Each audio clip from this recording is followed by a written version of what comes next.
Good evening, everybody, and welcome to Carving It Up Live right here on Twitter, as well as the Carving Up YouTube channel and the Grid Network YouTube channel. As always, I'm Bryson Carver. Very excited to be with you on this Wednesday night. We got a lot to discuss today. So I always do my top 10 NBA players right after the season. I mean, I do one before the playoffs. I do one after the playoffs, but it's a special year. It's an Olympic year. And so given the performance, we're not judging this just based off the Olympics. Otherwise, it'd go like LeBron or Steph 1 and 2, then Jokic. The list isn't going to go like that. But the list has shifted because these are basketball games that matter under physical circumstances. In the case of Team USA, who obviously has the majority of players in my top 10, you're looking at a situation where you're being put in situations to play a different role than you're used to playing. So keep that in mind as I do my top 10 players in the NBA in about 30 to 35 minutes from now. CeeDee Lamb, there's more coming from Jerry Jones, and it's not promising. Not to say CeeDee Lamb's not going to get paid, because I think it's more likely than not he probably does, that he is in a Dallas Cowboys uniform in Cleveland in week 1. But interesting information, and really kind of diving into the fact that CeeDee Lamb, take out quarterbacks and just look at strictly offensive players, non-quarterbacks, is the most valuable player in the National Football League. That isn't a quarterback, among receivers, running backs, tight ends, the whole bit. Get into that in 12 minutes on Carving Up the Context. At the end of the show, we're going to be doing something starting today that's going to last the rest of the preseason prior to the regular season beginning 3 weeks from tomorrow. Is that I did this last year, I'll do it again this year. Go division by division and do strengths and weaknesses, the greatest quality of every team and the worst quality, the thing that's going to do them and the reason that they're not going to win the Super Bowl. Today, we're going to do the AFC East and the NFC. So the Eastern divisions, AFC, NFC. Stay tuned for that at the end of the show. That's coming up in about 45 to 50 minutes from now. But first, we got some really unfortunate news out of Minnesota, and it seems to just keep coming. I mean, you had Jordan Addison go down today. I think the Vikings had a defensive player go down with an injury, but the most notable of which is their rookie first-round quarterback, JJ McCarthy, who suffered a meniscus injury yesterday in the last couple of days. And it has been reported, Ian Rappaport reported today, quote, Vikings first-round quarterback JJ McCarthy underwent a full meniscus repair this morning and is out for the 2024 season, sources tell Rappaport and Tom Pelissero. The repair done by Dr. Chris Larson at Twin Cities Orthopedics gives McCarthy the best chance at a long, successful career. So let's start with McCarthy, and then we'll kind of transition to what Minnesota is going to look like in 2024. So for McCarthy, I think this is the smarter option to go. Either way sucks, because on one side of the coin, it's you can come back if you have the meniscus partially repaired. You can come back this season, not quite yourself, and with a further risk of injury down the road in your career. But you could play your rookie season. On the other side of the coin, it's you don't play a snap this year, but there's a greater opportunity for long-term success. It's a full, full repair of the meniscus. You'll be ready to go, full speed ahead, 2025, moving on beyond that. And hopefully for McCarthy, he has a successful career. I think Minnesota and JJ McCarthy and the doctors in Minneapolis made the right call here. This is a young rookie quarterback. This is a situation, and I wouldn't excuse if a bad franchise did this. The Vikings are not a bad franchise, but if like the Jets or the Browns or a historically poorly run organization, the Raiders, decided to, if they took a quarterback high up in the first round, he's going to be the savior of the franchise, suffered an injury like this, and then just threw him out there. That's what Washington did with RG3, and you saw that blow up. So the Vikings made the right call here. For McCarthy, again, my guess is, in terms of what we were going to see from him this season, I think Darnold, who I'm going to get into later in the segment, was going to be the week 1 starter anyway. But I do think, I'll discuss Minnesota in just a moment, but there was a solid chance that by Halloween to Thanksgiving, somewhere in that time frame, McCarthy makes his first start, and who knows? The Vikings have a lot invested in. They traded draft picks to move it to get JJ McCarthy, valuable draft picks. You would see, it's not out of the realm of possibility you see a scenario in which he plays the last 8 games of the year or so just to get his feet wet. Minnesota probably doesn't make the playoffs in an NFC that got a lot better this offseason. And so then you hopefully take what you can from that 8-game sample size, 8 games-ish sample size, move it into 2025. Now that's not going to be the case. And so McCarthy's going to go into next season with no NFL experience in terms of obviously playing regular season games. And to his credit, and I was skeptical of JJ McCarthy coming out of Michigan. I still am kind of skeptical. Size I don't love. Arm strength I don't love. He's mobile. He can move. And he is with Kevin O'Connell, who I think is a really smart coach. And Minnesota's got a really talented offense. With obviously the best receiver in football, Justin Jefferson, Jordan Addison, you have TJ Hawkinson. They've got a good skill position group in Minnesota. So it's not like he's going to be set up to fail. I just think the physical limitations are going to hold him back from being what the Vikings think he could be, or at least what they're hoping he could be. So that's on McCarthy. To the Vikings. So Minnesota was such a weird team, I thought, coming into this season, because a year ago, they get off to that rough start. I think they started like 1-4. Kirk Cousins then turns on the Jets, goes crazy, has a great game against Chicago, shocks everybody. Kirk Cousins never plays well on Monday night, right? Well, wrong. Not in that game last year against the Niners when they were in the midst of their midseason skid. Dominated San Francisco on that great defense Monday night game. Then was playing well in Green Bay, and bam, his Achilles went out. And Minnesota, it was a carousel of quarterbacks. They were trying Nick Mullins. They were trying my man, the Pastronaut, Joshua Dobbs. They were throwing everybody they could out there just to see if something would work. And they kind of stumbled at the end of the year and obviously missed the playoffs. Because the options at quarterback were going to be Darnold and we're going to be potentially at the end of the season a JJ McCarthy, I just didn't see a path. As talented as Minnesota is offensively and frankly on the defensive side of the ball, listen, Brian Flores is running your defense. Ask the Dolphins, ask the Patriots, who he contributed with Belichick. You're going to be pretty good on that side of the ball. Minnesota was an objectively awful defense 2 years ago. He turned around into a middle-of-the-pack defense. Brian Flores is a great coach. Excuse me, I hope to see him get a head coaching opportunity, a year from now or 2 years from now, because I think he's really good. So for Minnesota, what should their expectations be? Or what would be a satisfying season for them? It depends on where they set their hopes and dreams. Obviously, they're not a contender. That goes without saying. They're obviously not going to. I think the NFC North, there's a legit argument to be made that the NFC North is the toughest division in football. Detroit I think, has as good of a shot as anybody to win the NFC. Green Bay, hey, you can make the case given how they played at the end of last season. They walloped Dallas. Jordan Love was amazing the second half of the year, and they almost beat San Francisco on the road as a 7 seed. So Green Bay's got momentum. We'll see if they take on, despite the fact that Matt LaFleur apparently becomes physically ill at the thought of a number 1 receiver. I don't know. And they have the Chicago Bears, with one of the most talented quarterbacks we've ever seen out of a draft in Caleb Williams, with an improved offense, with a well-coached defense. Who knows? Maybe they win the division. I didn't think Minnesota had the talent, certainly at the quarterback position, to go against a Goff, a Love, or a Caleb in order to put themselves in that conversation. But if Minnesota's in a spot, and this is to me where the optimism could come in for JJ McCarthy, and this is where Sam Darnold enters the conversation. If Minnesota wins 7, 8 games, middle of the first round of the draft, because Minnesota's too good to tank, and they're in that middle of the first round of the draft next year, maybe they could take another wide receiver. Maybe they can bolster the defense. We'll see. Again, their offensive line is getting better. It's actually one of the, I'd say, top half of the league. Maybe could bolster that. Minnesota's got a solid roster, and I think, again, O'Connell's a really, really good coach. Minnesota could go into 2025 saying, hey, if we can turn around Sam Darnold, who's to say we can't work with JJ McCarthy? We could show you, and the reason I say that is we could show you what Sam Darnold is throughout his career. All stats provided by our friends at StatMuse. All graphics provided by Alfred Parsar Jr. My man, go and put up Darnold's career. It's bad. It's bad. Since coming into the NFL in 2018, he's second to last in pass yards per game, second to last in record. He's 14 games under 500. Dead last in completion percentage under 60%. Dead last in touchdown to interception ratio, barely over 1-to-1. And then in terms of passer rating, it's 78. It's not good. It's dead last. Sam Darnold has not been a good quarterback. And I loved him out of the 2018 draft. I was dead wrong on him.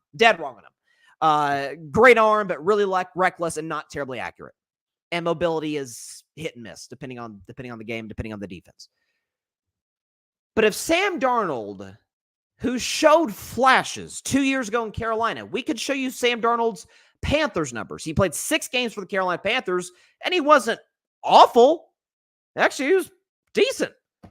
6 games, 190 pass yards per game. That's not great, but 4-2 record. You'll take that. Completes 58% of his passes that year in Carolina. Last year in Carolina, not great. You'd like that to be higher. 7-3 touchdown to interception. That's good. A little over 2-to-1. And a passer rating of 92. That's shockingly high for Sam Darnold.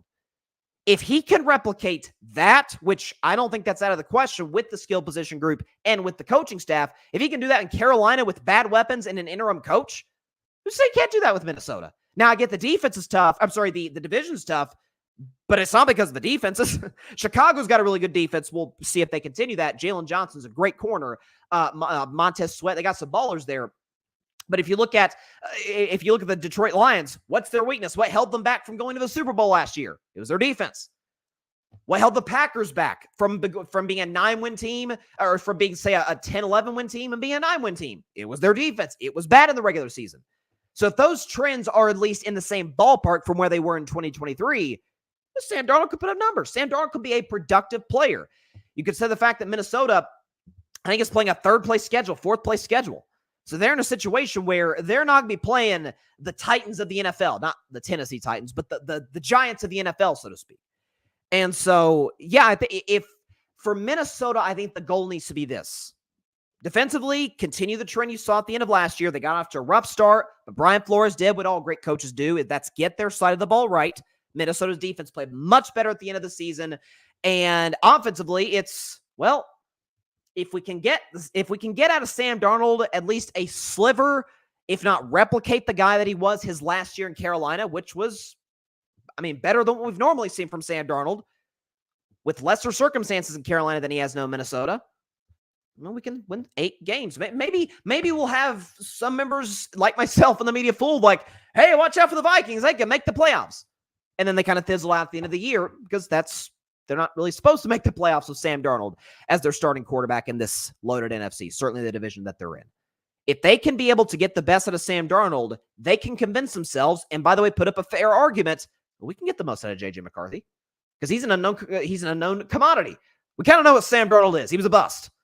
He was a disaster with the Jets. As I always say about the New York Jets, it's the place where young quarterbacks' dreams go to die. They ruin everybody. And not to say some of that wasn't on Darnold. Of course it was, but that was a match made in football hell there. So I think that, to me, is what Minnesota should be focused on. Keep the defense, improved. They got, obviously, Danielle Hunter. They got Darrisaw. They got some good players in that defense. If they can continue the trends that they had at the end of last year, and then offensively get 2022 Sam Darnold, feel pretty good coming into 2025. They've got to see what the rest of the division does, but the NFC North is brutal, but Minnesota's not exactly a position to tank. Let's put it that way. So I'm curious to see what we get out of the Vikings because I like what they have on paper. They just obviously don't have that dude at quarterback. Imagine if they did, though.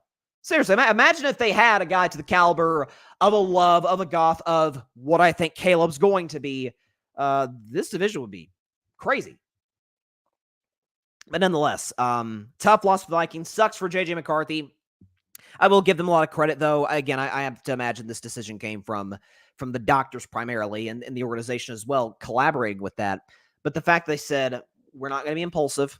We're not going to be desperate. Listen, the Vikings have never won a Super Bowl, but they are not. We don't view them as like, oh, God, they don't know what the heck they're doing. Never. Matter of fact, you can make a case the Vikings have been kind of cursed at quarterback, certainly over the last decade. Teddy Bridgewater. Remember Teddy Bridgewater got the Vikings? I shouldn't say he got the Vikings. Adrian Peterson got the Vikings to the playoffs in 2015, and Teddy Bridgewater's pretty good that year. So you go into 2016, if you're a Vikings fan, like, oh, here we go, Teddy 2 gloves. Oh, shoot, he blows his ACL.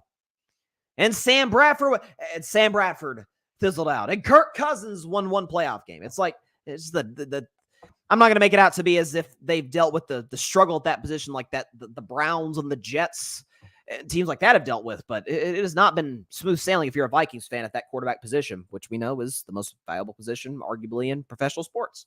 So, sucks for JJ, but kudos to him kudos rather to the doctors for making the right call. Think about long-term success. Don't, what is it? I heard the phrase, and it sounds really cliche. I think you would see it on like a billboard on an interstate.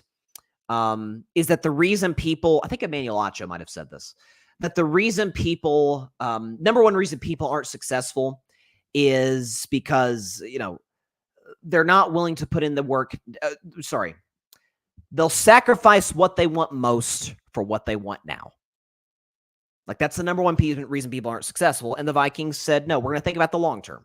2024, guys, we're not winning the Super Bowl. I'm sorry, we're just not. So kudos to them for making that call. Okay. So this is normally carving up the context is not this early in the show, but it's a different format. We've got AFC East and NFC East weaknesses at the end, obviously, with Bryson's best 10 NBA players there in the middle. Carving up the context is a segment we do every Wednesday. Essentially, all it is if there's a story, if there's anything going on in the world, sports or otherwise, that there's a narrative being painted about it, or be it false or true, and there's a lot of people discussing it. I try to peel back the layers. I try and look just a little bit deeper into the specifics of it. And it's so funny. I just got a Twitter notification that's going to help me for this segment. So let's just go ahead and get into it. We're talking about the Dallas Cowboys and CeeDee Lamb and why he is the most valuable non-quarterback offensive player in professional football. So, as the head coach of the Colorado Buffaloes, primetime Deion Sanders says, "Give me my theme music."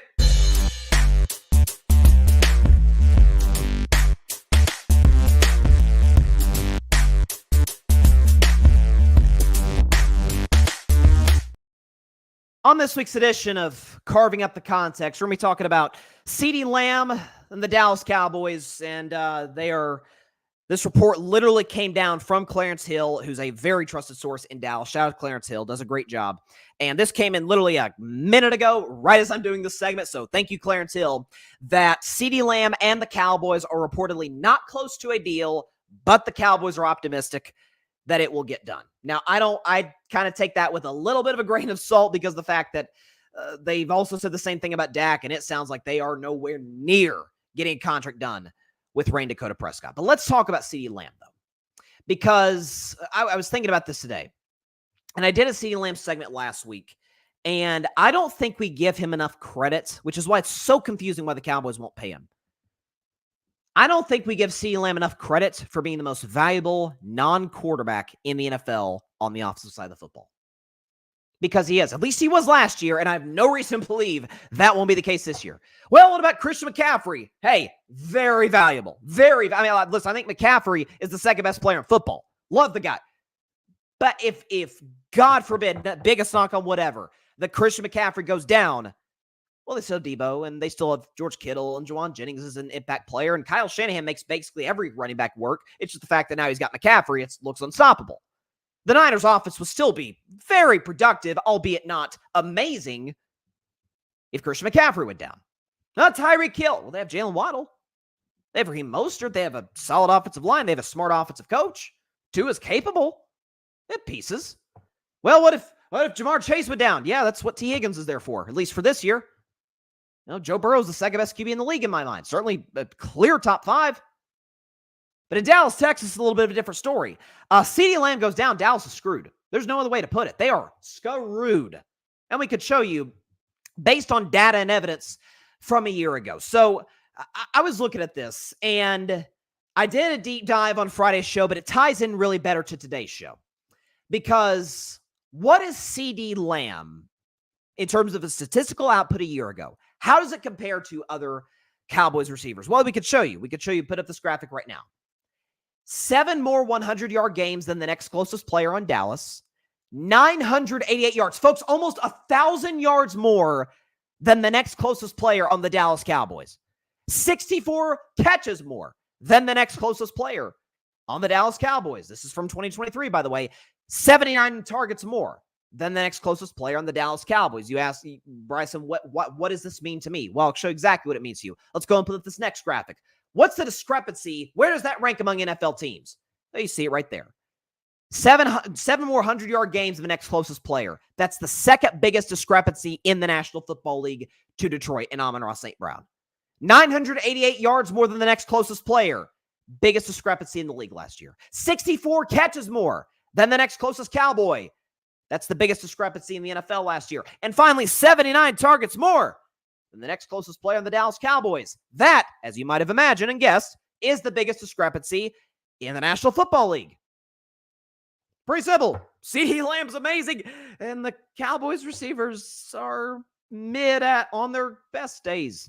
They had one Cowboys player that went over 100 yards for a single game last year. It was Brandon Cooks. He went for 100 yards a year ago. I think it was against the Giants. That's it. Jake Ferguson's never gone for 100 yards a year ago. You think about guys, again, Brandon Cooks only went for that once. Jalen Tolbert darn sure didn't go for over 100 yards. You keep looking down, Tony Pollard, if they thought he'd be a catch the ball in the backfield guy, nowhere near 100 yards catching the football.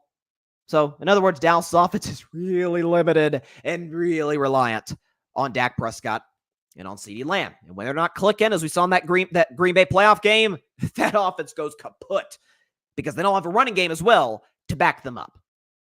But also, too, because I was thinking about, sort of the, if we compared CeeDee Lamb to one of the better receivers in the NFL, one of the more productive receivers in the NFL, let's go and put up blind resume. I've grown very fond of blind resumes in 2024. I don't know why. I've used them for Aaron Rodgers and Russell Wilson. I've used those for and against certain players. Let's put up the CeeDee Lamb blind resume, okay? Let's go and put this up, okay? So CeeDee is better than who? Who's CeeDee Lamb better than? Because those numbers across the board, other than total touchdowns, CeeDee Lamb is better than player X. So you see CeeDee Lamb on the left, you see mystery player on the right. And again, CeeDee Lamb right there, 600 more yards. Let's do some quick math. That's 41 more catches, 40 more targets. 1.1 more yards per catch, 12 more 20-plus yard catches, and tied 14 touchdowns to 14 touchdowns. You say, Bryson, who is this receiver? Well, I'm glad you asked. Let's go and put up the blind resume. Who is this football player? Oh, it's literally every single receiver on the Cowboys not named CeeDee Lamb combined. CeeDee Lamb put up better numbers by himself than the entire Dallas Cowboys receiving core minus CeeDee Lamb put together. In other words, if he's not there, they're an objectively bad offense. Now, I'm glad, because I watch the media coverage, of course, and there's a lot of people in the media who I have immense respect for. I'm glad it's starting to catch on. A couple things that I've been first on that's starting to catch on a little bit is the fact the Cowboys are cheap. I saw L. Duncan, who does a great job on Sports Center, was on First Take this morning, laid out almost identical stats to what I laid out 2 weeks ago in terms of the Cowboys being dead last in cash spent, in terms of the fact that the Cowboys are the only team in the NFL who pays their quarterback $40 million to have zero players on their roster, aside from the quarterback, making $20 million or more per year this season. Kudos, L. Duncan. Shout out to you. Laid out that same stat. Also, if I can compound on that, I saw this recently today, put it on my Instagram. I thought it was so interesting. Is the fact that the Cleveland Browns, what the Cleveland Browns doing? Holy cow, they gave Deshaun that money. What are they doing? The Cleveland Browns, this is interesting. They have 13 players in their roster making over $10 million per year.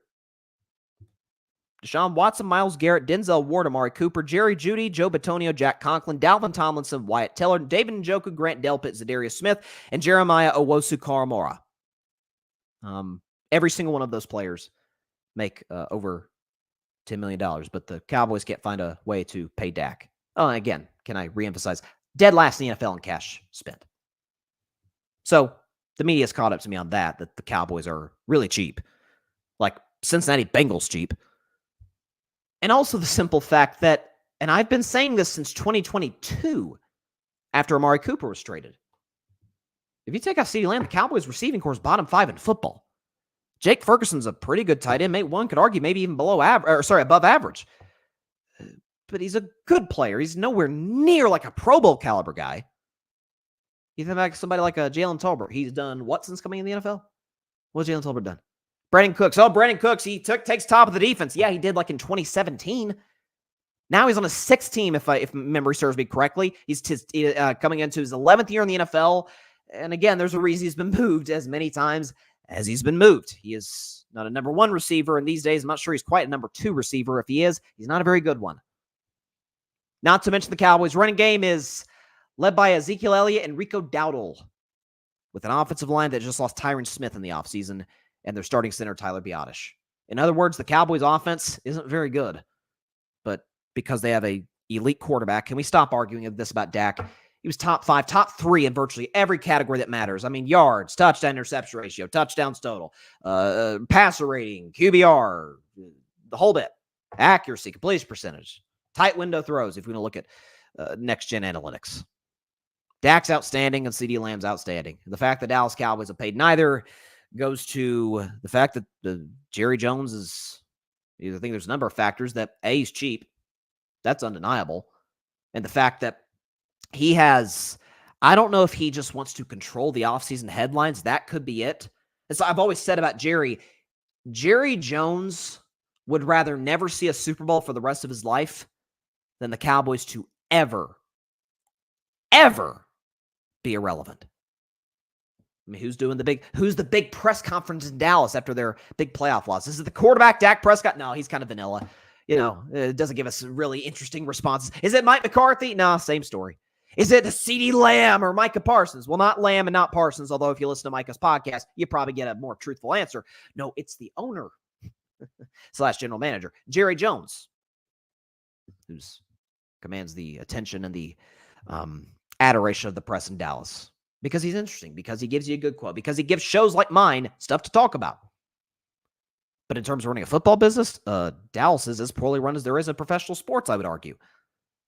When it comes to in terms of marketing, Dallas is the best. It's no wonder why they're valued, I saw the other day, at $10 billion. Obviously the most valuable franchise in the NFL and in American sports and in worldwide team professional sports. But CeeDee Lamb's value to the Cowboys is unparalleled, might be somewhat strong, but I'm leaning that way. Again, McCaffrey's valuable, no question. Tyreek Hill, Trent Whit, these guys are all valuable. If you take them off their teams, they're at least still viable on their side of the ball. You take CeeDee Lamb off the Cowboys, they're awful. They're like the Patriots offensively. Outside of Jake Ferguson, who I like. Jake Ferguson's a good tight end. That's about it. Running game's objectively bottom half of the league. Offensive line absolutely got worse by losing Tyron Smith and Tyler Biadasz, 2 of your 5 starters. I'd argue 2 of your 3 best offensive linemen a season ago. And oh, by the way, your receiving corps consists of Brandon Cooks and Jalen Tolbert and like a 6th-round pick, and that's basically it in Dallas. I think I know what Jerry's plan is with Dak. Sabotage Dak, make Dak look bad so you don't have to pay him and he can walk. CeeDee Lamb, I don't know what the plan is. If the plan is to franchise tag him, you're just going to pay him even more money down the road. The fact of the matter is that they could have paid CeeDee Lamb a year ago. They didn't. I get that to a degree. Let's see you replicate the same 2022 production again. Well, not only did CeeDee Lamb replicate it, he got better. He improved it. Was the second best receiver in football to Tyreek Hill in 2023. It was great. All-pro guy. What's the holdup? When the receiver market was $30 million at the start of the offseason, now it's no lower than $35 million. What are you doing? Goes to show you, and I'll keep reiterating it until I'm blue in the face, that Dallas had 2 options after that disastrous loss to Green Bay.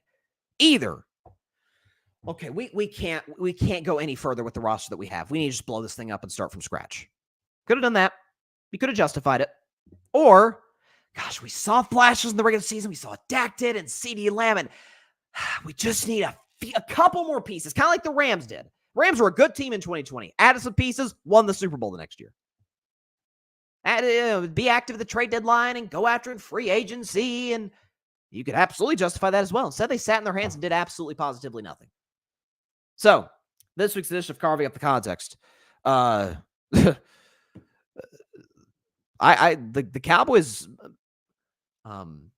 mismanagement of the cap, the Cowboys' inability to sign one of the best players at his position, no lower than the 3rd best player at his position in the National Football League, and especially when you consider his immense value to the offense. Never seen anything like it. Not gonna lie. Can you imagine if Jamar Chase gets paid before CeeDee Lamb? If Jamar Chase sets the market despite being drafted a year after CeeDee Lamb, that would be something. I mean, Devontae Smith, albeit less money, got paid before CeeDee Lamb, and he was drafted a year after CeeDee. That would be something else. I'm not going to lie. My. Patrick Brown. It's been CeeDee or bust the last 2 seasons. As I said previously, preparing for the worst-case scenario. Listen, I don't think you need to prepare for worst-case scenario as far as CeeDee Lamb. Not CeeDee Lamb, because like they're going to let Dak walk. I think most Cowboys fans have accepted it. I not only have accepted it, I'm openly promoting it, have been since 2020. They're not going to let CeeDee and Dak walk, surely, right? Now, CeeDee Lamb is still in his mid-20s, may not even be in his prime yet. If he is, he's at the very beginning of his prime. I don't know. And again, they can franchise tag him in 25. They can franchise him again in 26. 27 would be unreasonable in terms of the money that he'd make then for 1 year. You might as well just sign him to the long-term deal and spread the money out. Wow, this is a story that will, well, not the CeeDee Lamb story is going to have a beginning, middle, and end. So is Dak's. And by the way, you just wait. You just wait till the Micah Parsons stuff a year from now. Like when Dallas loses Dak and go from being pretty good to awful in a span of a few months, and Dak goes on to the Pittsburgh Steelers and is a Super Bowl contender, the only thing we'll have to talk about in Dallas is, is this new quarterback going to work? And why the heck are they not signing Micah Parsons? Just wait, a year from now, I'm going to be having this exact same discussion about number 11 with the Dallas Cowboys. It is truly remarkable. There's certain franchises we don't give enough credit for how poorly run they are. I think Dallas is, by the way, starting to finally get that credit. And I do feel like, I'm not a guy who likes to take credit necessarily for narrative shifts in the national media. Frankly, I just don't have that kind of influence right now. I hope to someday, but I just don't right now. But it is somewhat satisfying when talking point's the wrong way to put it, but when a take that you've had for years, plural, is finally becoming mainstream. That is fun. I'm not gonna lie to you. And by the way, and I don't even want to promote it like I'm some genius. I think the Cowboys are a pretty easy team to read. I mean, this isn't like some inside baseball. Like I talked to some people behind the scenes. No, I just kind of took it on face value because that's how Jerry presents it. He doesn't do much behind the scenes. I mean, whatever's happened with the Cowboys behind the scenes, you're pretty aware of. Because it happens to all play out in the public eye because they're a reality show masquerading as a football team. Which, to their credit, their home set, AT&T Stadium, is gorgeous, and the Star might be even better. So I'll give Jerry Jones credit there. But beyond that, in terms of running a football team, he is as bad as they come. Transition to the NBA. So the Olympics were held, obviously. By the way, I did see briefly. I saw real quick. Looks like we have a comment here. Patrick, $35 million would cost Jerry $40 million for CeeDee Lamb. I'm already calling it ahead of time. $40 million. I don't know if it'll be 40. Because here's the thing, Patrick. I think CeeDee is going to get paid before the start of the season. I don't get why Dallas is dragging us out. I think at the 11th hour. By the way, just like with Ezekiel Elliott. Remember, Zeke's not going to get paid, and Zeke's holding out, and then days before the Cowboys opening game, bam, Ezekiel Elliott's done. If that ended up being a bad deal, I do not think that'll be the case with Lamb because I think he's awesome. I mean, look, Jerry's been worked before, so $40 million, I'm certainly not going to dismiss it and say it's off the table. I don't think the number will be that high. I don't see it getting higher, assuming Jamar Chase doesn't get paid. Now, if Jamar Chase gets paid, Patrick, then $40 million is absolutely on the table. Absolutely on the table. If he gets signed before Jamar, which I'm not sure that's going to happen, let's just assume for the sake of argument he does, between 35 37. When you could have gotten him in March for no more than $32 million. But it's Jerry Jones we're talking about. And when it comes to football decisions, he's, again, like I said, bad as they come. Again, transition to the NBA, though. So, again, the Olympics were held, and I did want to say this because I'm kicking myself for not mentioning this on the show Monday because I'm usually stories like this matter to me. And I'm not doing a segment on this. I'm just bringing this up.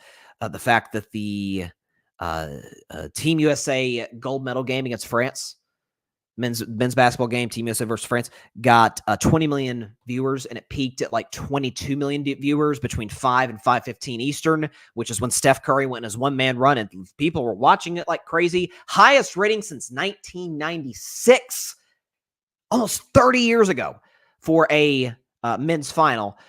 Y'all boycotters are really dropping the ball. Holy moly. I'm not watching the Olympics. Yes, you are. That aside, so again, I always do my top 10 players in the NBA before the playoffs and right after the finals. Sometimes I'll do it if there's nothing to talk about in March. mid to late February. Super Bowl's over. NFL offseason hasn't really begun yet. I'll sometimes do my top 10 players then. But my two lists I focus on: pre-playoffs, post-playoffs. Who are the 10 best players in basketball? And because we had the Olympics, which we only have once every 4 years, I'm like, well, I've seen more basketball. These guys play more games that matter. In the case of a lot of the guys on this, games that matter more than any game they played last year, if you take out like Boston Celtics players and Indiana Pacers guys, stuff like that, Minnesota Timberwolves. So I put together a list again. And so Bryce's best 10, my top 10 players in the NBA, if we can go and get the background music going. I think this. Here we go.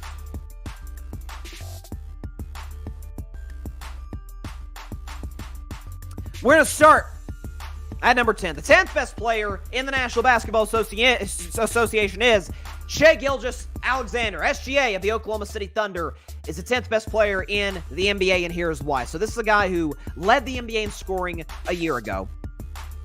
Came in second in the NBA scoring a year ago. Was second in the MVP voting ahead of Luka, behind Jokic.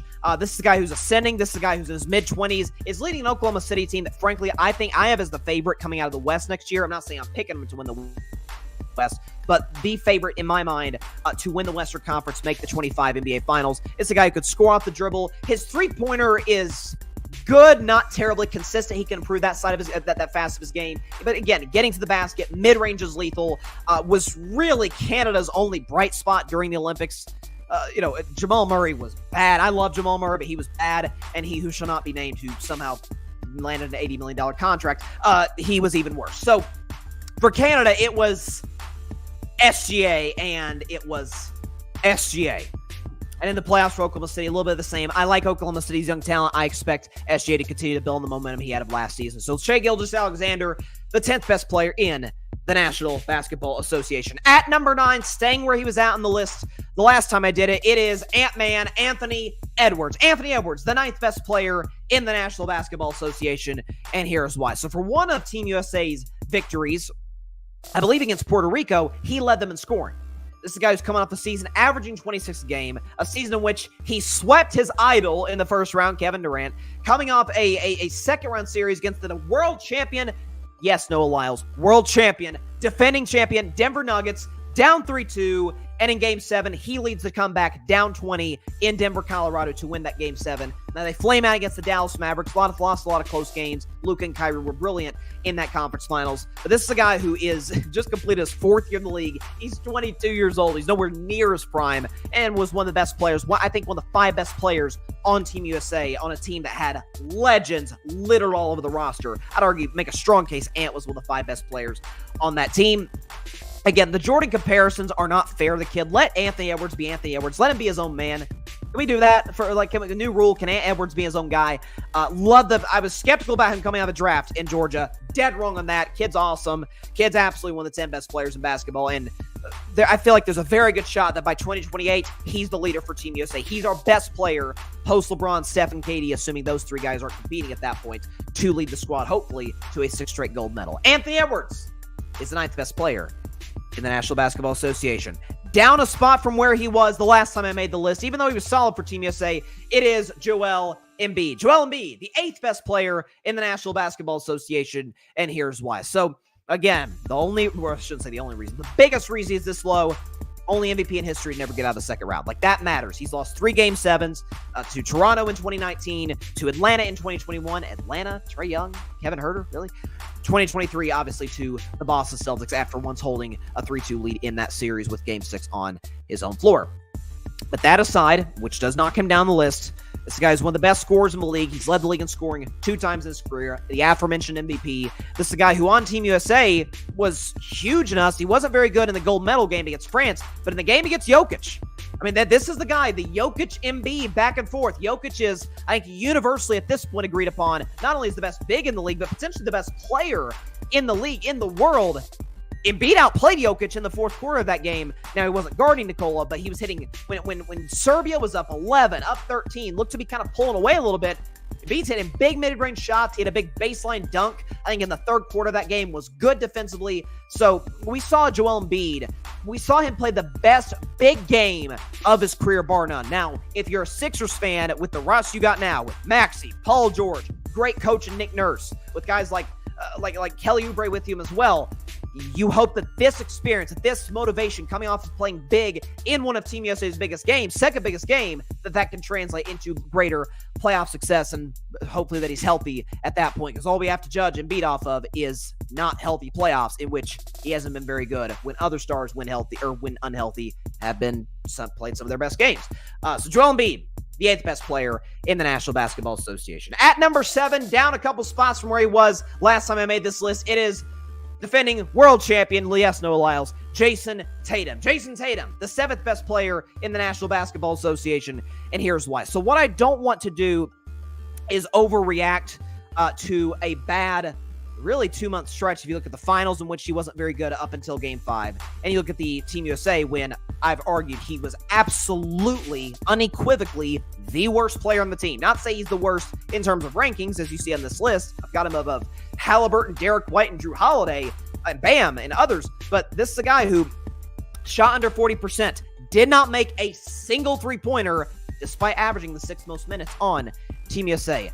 That said, this is still a guy who was able to put together a season in which he made his 3rd straight first-team All-NBA. This is the guy who's the best player. Respect to Jaylen Brown. Should have been the Olympic team. But this is a guy who's the best player on the Boston Celtics in 2024. There's no question about it. We hit a lot of big clutch shots over the course of Boston's close wins throughout the postseason, particularly against the Indiana Pacers. So listen, this is a guy who can get a shot whenever he wants, is a could improve a little bit on the defensive side of the floor. Again, defending world champion. What can you say to him? Next step for Tatum? MVP, finals MVP, somewhere in that ballpark, to really kind of cement himself as one of the 5 best players of the league. So I don't want to overreact to the Olympics, but I think it'd be disingenuous if I didn't knock him down a peg for his lackluster performance, and that's being kind, in the 24 Olympics. Jason Tatum, the 7th best player in the National Basketball Association. At number 6, up, I think, 4 spots from where he was last time, it is the Slim Reaper, Kevin Durant. Kevin Durant is the 6th best player in the National Basketball Association, and here's why. Watching Kevin Durant was, I think, validation for what I've said about him in the past. And I did, listen, he got swept for the 2nd time in 3 years. I did knock him down a peg because of Phoenix's playoff finish, even though I didn't really buy into Phoenix all year long, is the fact that KD has been open about this, and to his credit, it's not like we're having to guess on this. KD said up front, yeah, I'm not a leader. That's just not, and I think by and large, leadership, most cases, you either have it or you don't. Some people are just natural leaders. KD's not. KD is an all-time great talent playing basketball at the highest level, is the most gifted scorer I've ever seen in my life. I think in NBA history, is one of the most efficient players ever. Man's about to turn 36 years old and was, at points, the best or 2nd best or 3rd best player for Team USA. He had arguably the biggest shot of the game against Serbia. We're up 2 points with about 30 seconds left. He hits the shot to put us up 4 and put the game out of reach for Jokic and the Serbians. Again, offensively, the man can do whatever the heck he wants. He's going into year 18. He can do whatever he wants offensively, save for intense physicality, which by and large he doesn't see, at least the way they call it in the NBA, even though he dealt with physicality in FIBA and was really good. And so, listen, when I hear, dream team this, dream team that, what the heck are they going to do to stop Kevin Durant? Love Michael Jordan, all-time great defensive player. Hey, he wasn't stopping Kevin Durant. Chuck wasn't stopping Kevin Durant. Ewing, nobody was stopping Kevin Wayne Durant. And frankly, no one around the world could. So you give him the leaders, LeBron and Steph. We saw it with Steph and Golden State, obviously. LeBron and Steph on Team USA. He can just play his game, get buckets, have fun, play video games, and go at haters on Twitter. I love Kevin Durant as a guy, love him as a player. He's the 6th best player in the National Basketball Association. At number 5, up a spot from where he was last time on the list. I can't believe that I'm saying this. He's an old man. You know what I'm talking about. The king, LeBron James, is the 5th best player in the National Basketball Association. And here's why. So he led Team USA outside of scoring, which he was down just a little bit from Steph Curry. Led Team USA in basically every category that mattered. Rebounds, assists, field goal percentage. He was great throughout the tournament. And again, that to me is the strongest case for LeBron being the MVP of the Olympics. But this is a guy who, I know people probably I sound like a broken record. People get tired of me saying this. He's coming off a season which he averaged 25, 8, and 7, shooting over 50% for the field, over 40% from three, which was a career high. He shouldn't be doing this, and yet he is. And this, to me, the Olympics, if you want to factor Anthony Davis in, is as bad of a look on the Lakers as you can imagine. You're telling me the best defensive player in Team USA and the best player start to finish on Team USA, start to finish, they play for the Lakers, and they won one playoff game. Poor coaching. Austin Reeves, love the kid, but he wouldn't start for the Boston Celtics.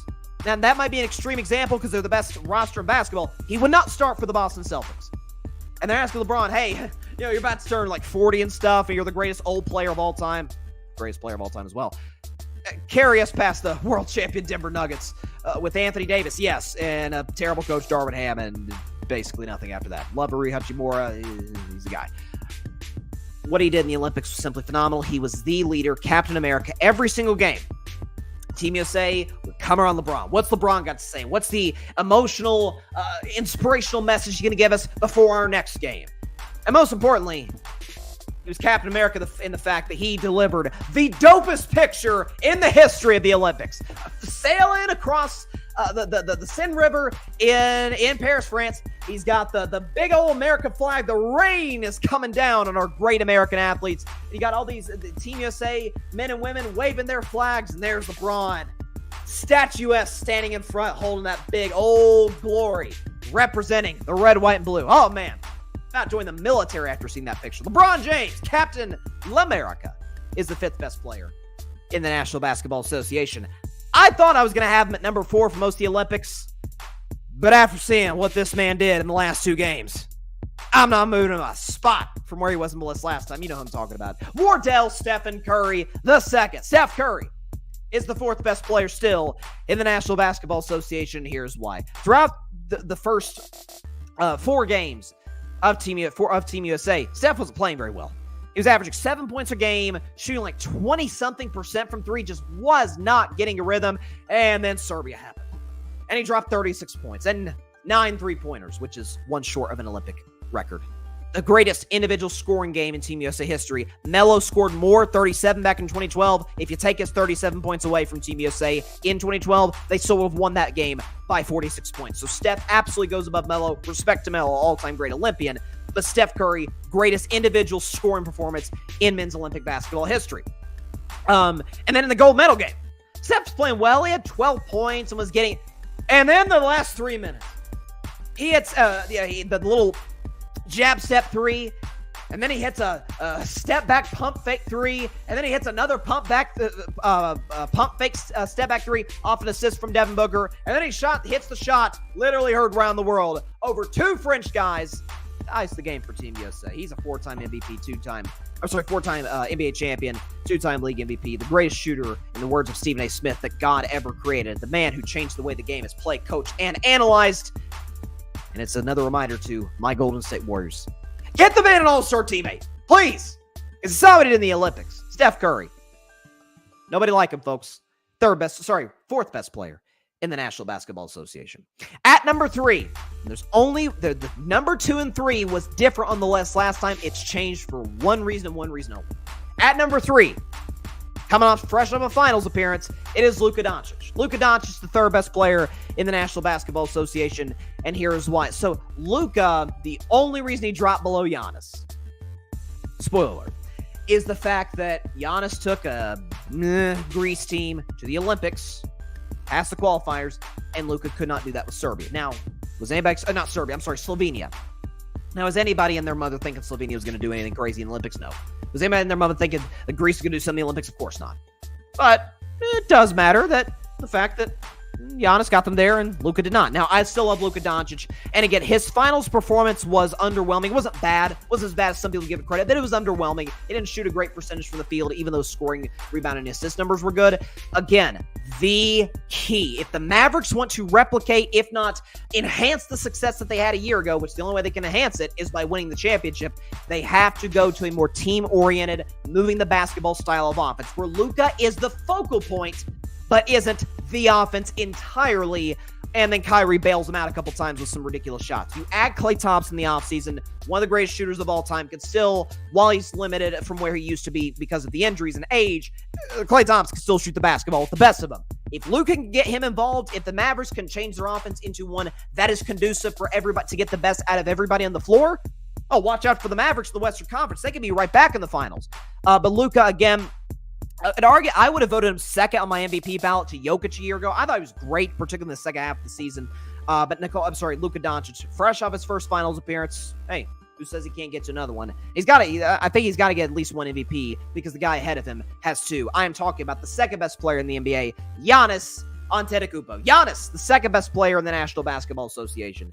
And here's why. So again, the thing that changed in the last 2 months, Giannis got his team in the Olympics, Luka did not. So again, we're talking about a guy who is the best two-way player in the league. He can give you 30 points on well over 60% shooting on any given night. And by the way, just chip in 12, 13 rebounds. And he's great defensively, one of the best shot blockers. He's got a DPOY on his resume, 2 league MVPs, and then Milwaukee to a pretty impressive run to winning the finals in 2021, given who the second and final opponents were in that playoffs.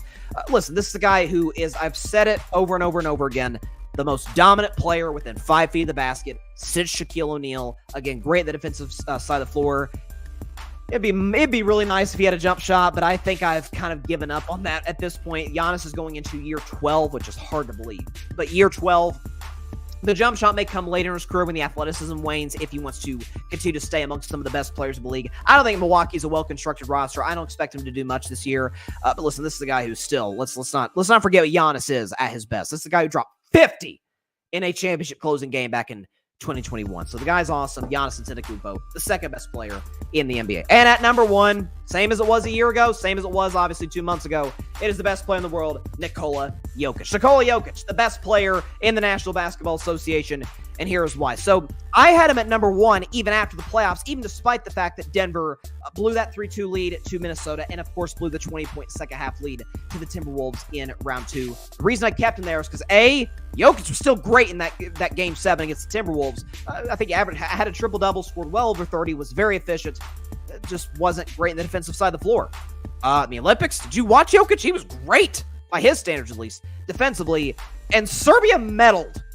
Not Canada, who had a better roster. Not Germany, who had a better roster. Serbia got the bronze medal and came, so close to knocking off the most talented roster in the history of Team USA, the 2024 Avengers men's team. What he did in that game was, he slowed down a little bit in the fourth quarter when LeBron was guarding him. But the course of that game, that Olympics, there was a case that if you take out Team USA, Jokic was absolutely the most valuable player in the Olympics. Serbia, yes, they had Bogdanovic. They certainly had some other pieces.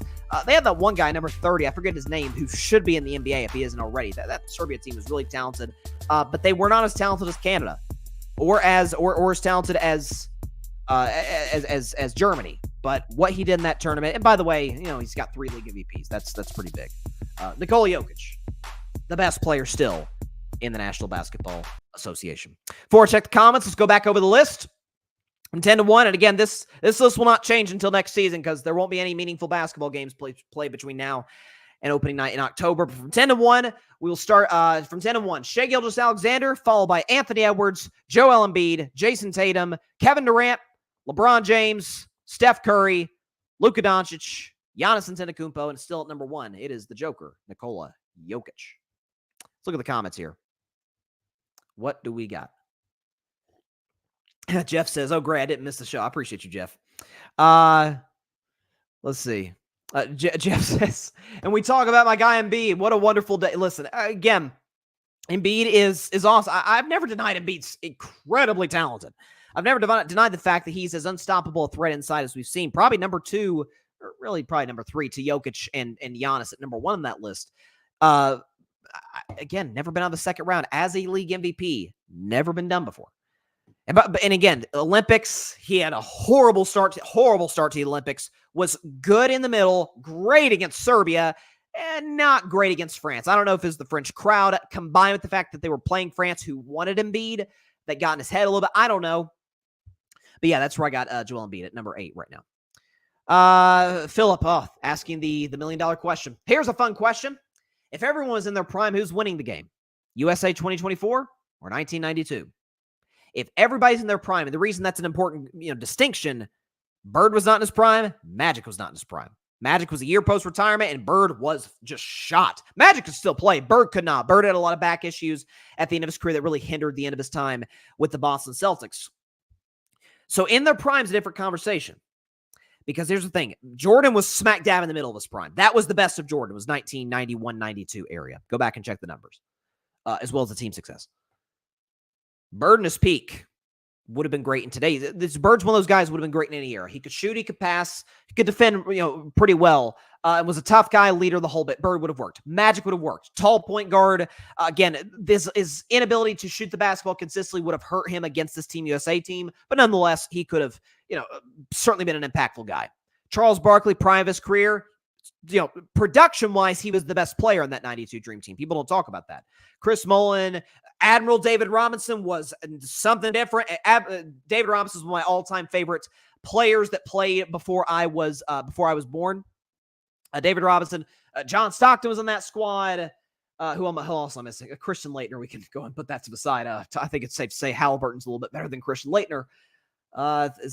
Scottie Pippen was on that team. So I think I've mostly Ewing. I think I've mostly covered everybody. Here's the problem, though.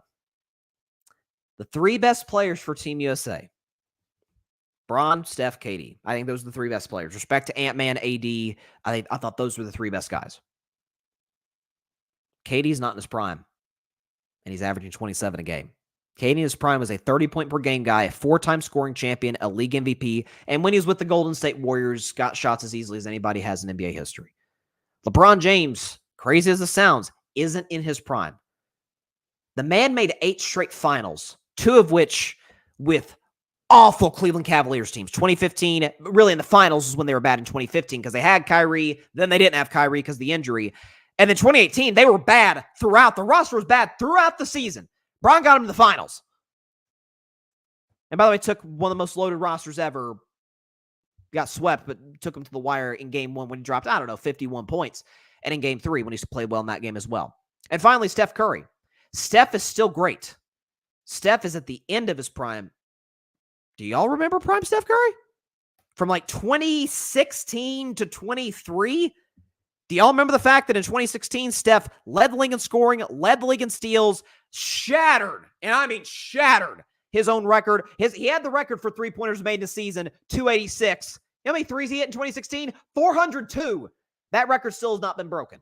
50, 40, 90 as a 6'3 guy, which is unheard of, especially on a guy shooting that kind of volume. And then you think about 2021 to Steph. 21, I won't go through the numbers, but he had the greatest shooting month in history in April of 21. And in 22, I mean, look back on that Warriors team. I look back on that Warriors team as a Warriors fan. It's becoming more miraculous by the day that Steph won that team a championship and played the best series of his life against the Boston Celtics in the finals, against the Defensive Player of the Year. So the Bird Magic thing, well, what if Bird Magic were in their prime? I would counter, what if LeBron, Steph, and KD were right in the heart of their prime? By the way, Ant isn't in his yet. Anthony Edwards is not in his prime yet. Halliburton. I mean, Halliburton's probably the worst player ranking-wise on Team USA. But Halliburton's not in his prime yet. So, yes, you want the answer to that question, Philip? 24. The Avengers. That's the answer to that question. Patrick's riding the money. LeBron's greatness has been robbed by the incompetence of Rob Pelinka. The Olympics validated it. Yes, indeed. He also says Steph's great performance in our gold medal game, to be honest, it felt like the 2008 game versus Spain. It wasn't until Kobe said, I got this. Steph channeled his inner Mamba and took it home. Gosh darn right, Patrick Brown. No, listen, Kobe was amazing in the fourth quarter 08 against Spain. What Steph did in that last 3 minutes was like it was ridiculous. It was like a spiritual experience almost. It just almost had no voice by the end. By the way, last thing on the Steph thing, and I'll move to your next comment, Patrick. I saw there was a tweet, and it said that that now people who aren't Warriors fans see why Warriors fans are so darn obnoxious. And I'm like, yeah, that's why. Because we have that guy. Trust me, we won't be as loud. We'll still support the team. I'll still be a Warriors fan the rest of my life, but won't be as annoying as when that guy retires. And hopefully, knock on wood as hard as possible, pray to the high heavens that Steph Curry plays the rest of his days in basketball as a Golden State Warrior. But there you go. Patrick, Tyrese Halliburton posting pics of him in LeBron's high school jersey and Katie's Team USA jersey. The ageless wonder is well respected by this generation of players. It no question it is.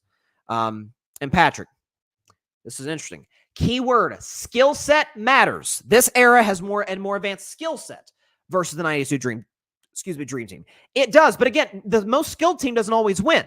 So I don't think it's huge, Patrick, no question. But that to me isn't the deciding factor, is the skill set.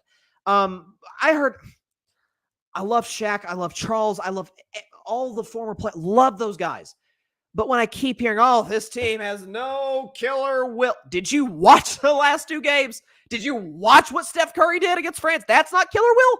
If that's not killer will, then there's never been a player that's exuded killer will, including Kobe and Jordan, in the history of the game. Like, that's an absurd take. We've seen KD go, that little snarl, the slim read. We've seen KD go one-man wrecking crew. Obviously, we've seen LeBron do it as well. So I hear, oh, this team doesn't have that dog in them. Huh? Games are you watching? What careers have you been watching? These guys are awesome. So, and again, the whole Dream Team was blowing everybody out. Yeah, there was like 8 NBA players that were on Team USA in 1992. There was like 60. I said 42. Jason Tempt, who has a great basketball podcast, by the way, said it was like somewhere in the ballpark of 60 as opposed to 8 in 1992. Like there's levels to this. Let's not sit up here and act like that this is a situation where Team USA, oh, well, if the 92 Dream Team blew it everybody, they'd have rocked Team USA in 24. Come on, man. Again, guys are close to their primes now because their primes have lasted longer because they've taken great care of their bodies. But also the fact that, there's you say they don't have that dog in them. Seemed to be there. By the way, Jordan had that in him. Jordan took exceptional care of his body until he didn't. And when Jordan didn't, he was still really good. He was a 20-point-per-game guy last year in Washington, but obviously the impact was not the same. I'm trying to get these graphics loaded for our next segment, which is going to be the strengths and weaknesses of 8 teams in the NFL. And those 8 teams, in case you're wondering, are AFC and NFC East teams. So we can get that loaded. Because I did this last year, going over the strengths and weaknesses of every single team in the National Football League prior to the season. And crazy as this may sound, but 3 weeks from tomorrow is opening night. Baltimore Ravens, Kansas City Chiefs. And by the way, college football starts like a couple Saturdays from now. Thank you, Jesus. I cannot wait. Yeah, this is excited as I've ever been for college football season. The NFL certainly not too far behind. So, do we have the graphics? Make sure we're getting them loaded right now because sometimes the streaming platform I use can be limiting in terms of the number of graphics they'll let me put on. Get this, hold on just a moment here. Make sure we get this right. There we go. Get those loaded. Okay, so again, there's no such thing as, certainly in a salary cap league, there's no such thing as a perfect team. It just doesn't exist. It doesn't exist, and it probably never will exist, certainly in the salary cap era. But I did want to talk about the fact that we've got a lot of teams that aren't perfect. They have strengths. They have weaknesses. We know the whole story. And I wanted to sort of go over one by one. For some reason, this one graphic will not load. I'll get it on here like literally right now, and then we can get going on this segment because I do not want to miss out on discussing this. Is it loaded? There. Okay, boom, it's loaded. All right, so we're going to start. So we're going to, the next few shows leading up to the football season, we're going to go division by division. Today we're doing 2, AFC East, NFC East, and the biggest strengths and weakness of every team. Some are contenders. Some are going to draft in the top 5 in the NFL, draft in 25. So without further ado, we'll start AFC. We'll start. The biggest strength of the Buffalo Bills is O-line and run game are the best Josh Allen has ever had. And it continues from last season, and a lot of credit there goes to Joe Brady. Joe Brady took over for Ken Dorsey mid-season. Buffalo committed more to running the football with James Cook. Listen, Josh has dealt with some below-average offensive lines through his career. This is the best he's had. Pro Football Focus has it high in the top 10 of their rankings list. They played well at the end of the year. Josh had a lot of time to throw the football toward the end of the season. He had the support of a run game, and that's going to be key for Buffalo, given the fact that they lost Stephon Diggs. We'll see what Keon Coleman is. I love their tight end combo with Kincaid and Knox. And listen, I like Shaquille Shakir probably more than most. We'll see what he becomes. I think he can work with Josh Allen. But that's going to be key. Again, a lot of folks are really low on Buffalo this year. I don't think they're like a Super Bowl threat. They're a threat to the Chiefs, which for some reason people think they were last year. But listen, the running game is going to be the biggest strength of the squad moving forward, because defensively, they're kind of up and down. They could be great one day and below average the next. So giving their top 5 quarterback help is going to be key for them. The biggest weakness the Buffalo Bills has to do with their quarterback as well. Grievous errors by Josh Allen in key situations. That's going to do the Buffalo Bills in over the course of the season. I counted 5 games. Some of them were wins, like against the Giants in Week 6 and against the Dolphins in Week 18, where there's a late game mistake by Josh Allen, where it's not like, oh, May screwed up, bad read. It's WTF are you doing plays. The 4-pick game against the Jets in Week 1. You can talk about, again, the game against the Giants. He made one throw that ended up getting completed that do not throw that pass ever in the NFL. I think it was to Diggs or Shakir, I forget which, over the middle of the field for the against the Giants. The game against Miami, he was fumbling. He was throwing the ball across his body, throwing picks in the end zone. Like, what the blank are you doing, Josh Allen? Multiple games where Josh Allen would struggle toward the end of games and make grievous errors in late game situations. He's awesome.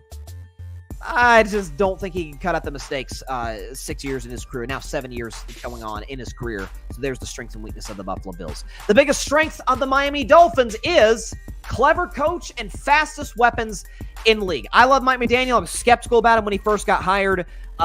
Listen, I made the mistake of paying too much to the aesthetic of the outward appearance. My bad. Would never do that again with the coach because the guy's really smart. Tua went from...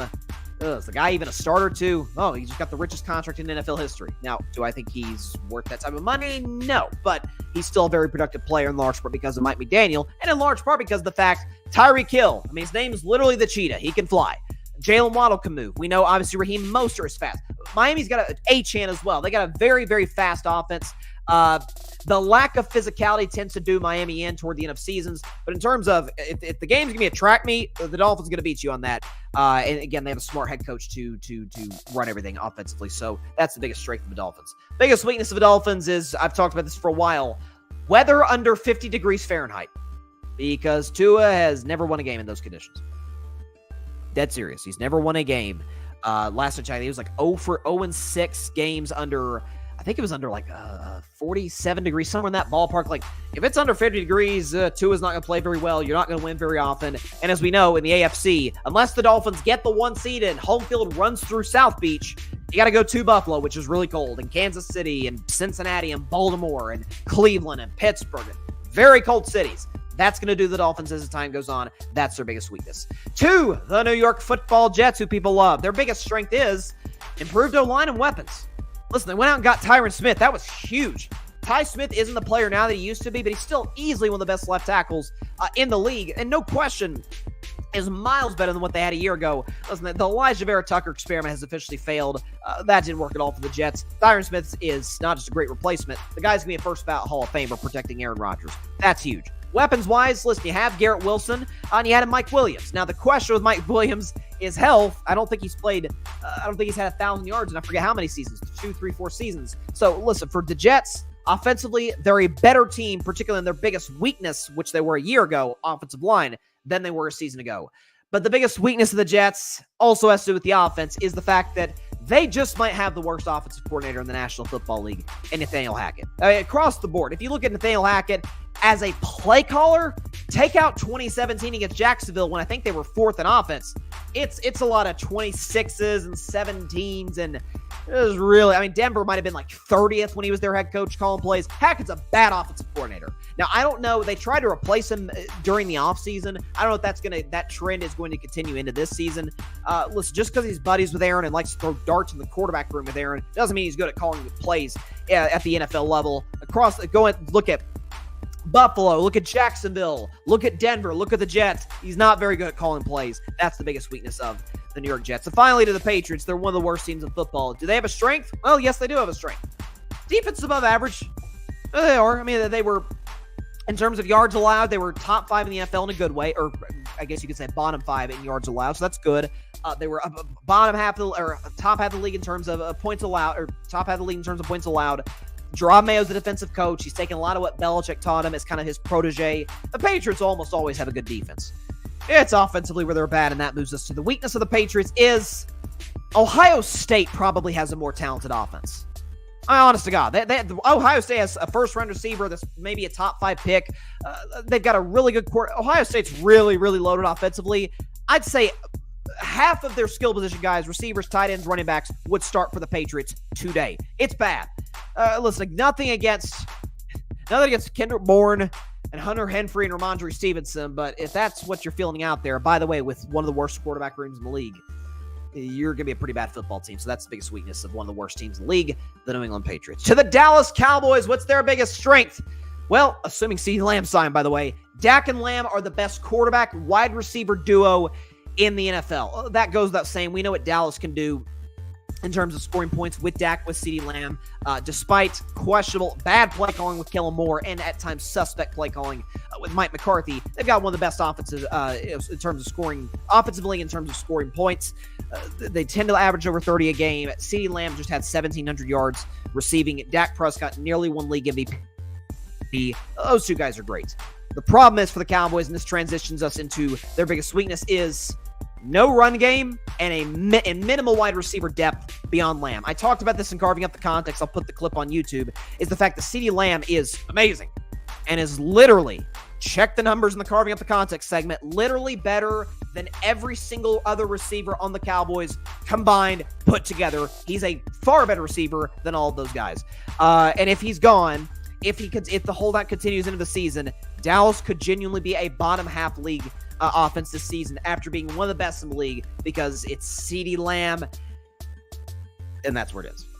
And by the way, as far as the run game, Ezekiel Elliott, cool dude, love him. He's not the 2016 Ezekiel Elliott. Hasn't had a great season, I think, in like 6 years since 2018. Last time I believe he was a Pro Bowler. And then Rico Dowdle. What did Bill Parcells say? Just a guy. He's a Jag. He's a Jag. Ezekiel Elliott at this point is a Jag. By the way, the offensive line didn't get better in the offseason. They added BB. They added some other guys in the draft. We'll see if they're able to pan out. By and large, I don't like the Cowboys offense whatsoever if CeeDee Lamb is not there, and Dak will be working with next to nothing. So that's the biggest weakness of the Dallas Cowboys. To the Philadelphia Eagles, their biggest strength is O-line is still one of the strongest units in the league. Now, they did lose Jason Kelce, which first ballot Hall of Famer, no question about that. And that will potentially haunt them as the season goes on. But is Lane Johnson still there?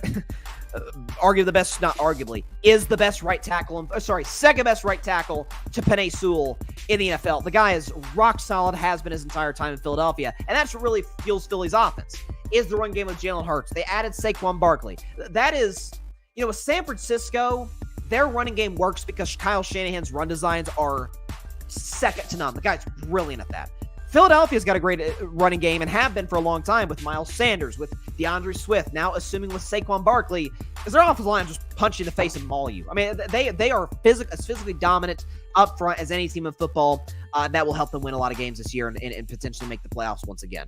The biggest weakness, though, for the Philadelphia Eagles is the coaching staff's below average at best.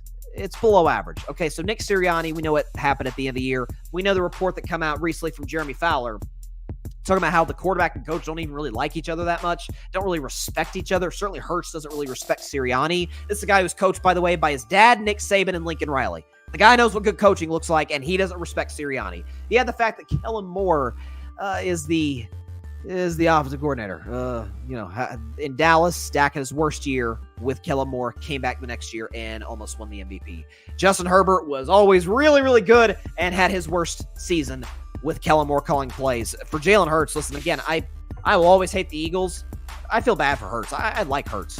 He doesn't deserve to have to put up with curl routes on 3rd and 11. It's a poor guy. I feel bad for him. So listen, I don't think Philadelphia has a great coaching staff, and that's going to do them in over the course of the 17-game season and potentially the playoffs. To the New York Football Giants, their biggest strength is Dable gets the most out of every quarterback. I've heard Brian Dable. Brian Dable's on the hot seat. Why?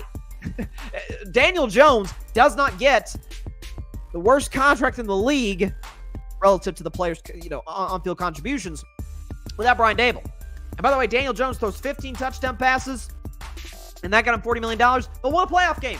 Brian Dable won a playoff game with Daniel Jones. By the way, a season ago when Daniel Jones went down, Tyrod Taylor productive. Some guy named Tommy DeVito, who I think is a character in Goodfellas, literally. Doing this, and he's got his family in the stands and his agent and beating the Packers on Monday Night Football. Brian Dable got the most out of him. By the way, with lesser receiving cores then than they have now. They added Malik Neighbors. The last time people thought, I'd say the most people thought at the time that, hey, Josh Allen might be better than Patrick Mahomes. His coordinator was Brian Dable. The guy works with quarterbacks as well as anybody. If he gets fired from the Giants this season, he'll be one of the first quarterbacks off the market in what's sure to be a loaded coaching pool of candidates in 2025. The biggest weakness of the Giants, though, is pretty simple. They're severely limited at quarterback. Nothing against Daniel Jones. The beard looks good on him. I think he should keep the beard. But ditch getting into fights with other teams' players. That's not smart. Listen, Daniel's accurate, and that's pretty much where it ends. I'm sorry, I'm athletic, and that's where it ends. Accuracy comes and goes. Decision-making is poor. Again, the interception, the fumbles used to be a problem. Now the interceptions are a problem. There's only so much Brian Dable can do with a guy who's severely limited. I think it speaks for itself. It's why the Giants have been pretty bad, really, since Eli retired. And even at the end of Eli's career. It's very Los Angeles Lakers-esque. So that's the biggest weakness for the Giants. Finally, the Washington Commanders, their biggest strength is Terry McLaurin is a capable quarterback. Who knew? God bless him. Listen, Terry McLaurin, I think he's one of the best receivers in the league. The fact that he's put up the numbers he has with a horrible quarterback play is a credit to him. Sam Howell, Jacoby Brissett, they trotted him out last year. They've tried a lot of quarterback, solutions, air quotes, in Washington. I don't know if Jaden Daniels is going to work or not. I like him more than most. I shouldn't say more than most. I think he was deserving of being the second overall pick. Athleticism, love it. Arm strength, love it. Accuracy consistently needs to continue to improve. But it's the best quarterback Terry McLaurin's ever had. I can say that pretty confidently, although that isn't saying much given what Washington has fielded. So, and by the way, I like the Commanders coaching staff with Dan Quinn, with who's the offensive coordinator? Cliff Kingsbury. I like what they have over there, and I think Washington's going to build a pretty solid football team, especially the fact that Dan Snyder's out of the way and they have new ownership. But the biggest weakness of the Washington Commanders is the O-line's bad. O-line is simply bad. Pro Football Focus has them as the 27th ranked one in the league. They tried to address it in the draft, adding Tyler Biadasz in the offseason. But a year ago, folks, Sam Howell was sacked 65 times. It was the worst O-line in the league last year. It should improve a little, surely to goodness, this year, especially with the more athletic quarterback and Jaden Daniels. Other than that, it's pretty weak. And again, Washington defensively.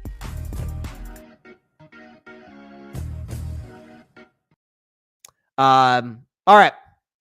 We'll do some comments right here. Do we have it? Jeff, hot take. The Bills' biggest error is Sean McDermott is simply not a good coach. He was a solid DC for the Panthers, but his defense for the Bills has cost him every playoff game. And he fails to make in-game adjustments. And WTF was that call he made last year against the Chiefs in the divisional with Damar Hamlin. Like, WTF are you doing, dude? That was a really, really questionable call. I can name 10 to 12 coaches I'd rather have than Sean McDermott. Oh, wow. We just have breaking news during that segment. Matthew Judon just talked about the Patriots. They have a great defense. I don't know. Traded to the Atlanta Falcons. Matthew Judon has been traded to the Falcons for a 2025 third-round pick. Look at that. So this is from Schefter. Breaking news at the end of Carving It Up. Atlanta has been seeking a pass rusher for a while, previously trying to trade for Montez Sweat before last year's trade deadline, then trying to trade it for UCLA's Laiatu Latu in April's draft. Today, they acquire Matthew Judon from New England for a third-round pick. Wow. Shoot, I mean, that was like the best player on their team. Patriots might win 2 games next year. I'm not kidding. That is yikes. So evidently they couldn't get that contract done. Judon didn't really, you could argue Judon's somewhat held in, not in the way Brandon Ayuk has with the Niners, but wow. Atlanta just got a lot better defensively. And Atlanta, I've always thought, has had a pretty solid defense the last couple of years. They've really addressed it in the draft and free agency to improve outside the ball. Now they get one of the premier pass rushers in the league. Well, listen, Atlanta's going for it. I respect them for it. So we'll see what they do. All right. So this is the last show we're going to be doing until August 26th. So I'm not going to be here on Friday, and I'm not going to be here throughout next week. However, the good news is when I come back, August 26th, knock on wood, it's always the goal before every year. We were able to achieve it last season, hope to achieve it this year. We hope to not miss a single solitary show over the course of the entire NFL and college football season. So hopefully from late August to late February, 6 months, we're going to be right here on Carving It Up, giving you nothing but nonstop NFL, college football, NBA, the whole bit, but obviously spearheaded by the king of television, the National Football League. And college football's, you could argue it's the prince of television. They get big ratings as well. So there you go. All right. That said, I'll see you in 12 days. That is all the time here for today's episode of Carving Up Live. Be sure to tune in on on August 26th at 6 p.m. Eastern, 3 p.m. Pacific time right here on Twitter as well. Facebook, as well as the Carving It Up YouTube channel and the Grid Network YouTube channel. Be sure to like, share, comment, and please take 2 seconds out of your day. Hit that big red subscribe button down there. It helps the channel grow exponentially. We're trying to get to 5,000 subscribers. That's the next goal. Surpassed 1,000 a few months ago. The next goal is 5K. Let's shoot for the stars. You might as well. What's the point in being conservative with it? So shoot for 5,000. So if you have subscribed, thank you so much. We appreciate it greatly. Me and as well as everybody involved with Carving It Up. Please tell your friends about it, your family about it, everybody you know about the show other than your sleeping cat. Nealon has been, I know I said this on Monday, dude has been talkative as of late. He goes through these stretches where he does not stop talking, and I love him. He's the best little buddy in the world. But outside of your sleeping cat, tell everybody you know about Carving Up Live. If you have not subscribed, hey, just takes a couple seconds, 2 seconds. That's all it takes. Hit that big red subscribe button down there. Helps the channel grow exponentially. And just as importantly, be sure to go subscribe to the Grid Network. That is GRYD, the Grid Podcast Network, right here on YouTube, as well as any and everywhere that you get your favorite podcast, via Apple Podcasts, Spotify, iHeartRadio, any and everywhere that you get your favorite podcast. You can find us the Grid Network, where we dare to be different. All right, August 26th, I'll be back, ready to go. The week of college football beginning. Oh, I cannot wait. So until then, please stay safe out there. Please be sure to take care of your physical as well as your mental health. And please, please, please be sure to contact your local state representatives and senators to demand change for gun violence in America. It doesn't matter where you lean, right, left, center. This is an issue that impacts every single one of us as American citizens on a day-to-day basis. No matter what anybody on either side of the aisle tries to gaslight you on, oh, it's not a problem. Oh, there's only one solution to the problem. Both are not true. Both are BS. It's a huge problem that needs a number of complex, nuanced solutions to address it. And especially this being an election year, if anyone on either side of the aisle shows no inclination to address it, either vote them out or vote against them, because we got to get this thing solved soon. All right. See you in a couple of weeks. Monday, August 26th. I'll be back. I'll be ready to go. By the way, the Vol View is going to be on that week. Come on now. I'm wearing a Tennessee shirt today, baby. Let's go. See you then. Stay safe out there. God bless y'all. Peace out. Football's almost here, baby. Thanks so much for watching the show on YouTube, and be sure to go click that big red subscribe button up live, as well as our other incredible content creators here on the Grid Network.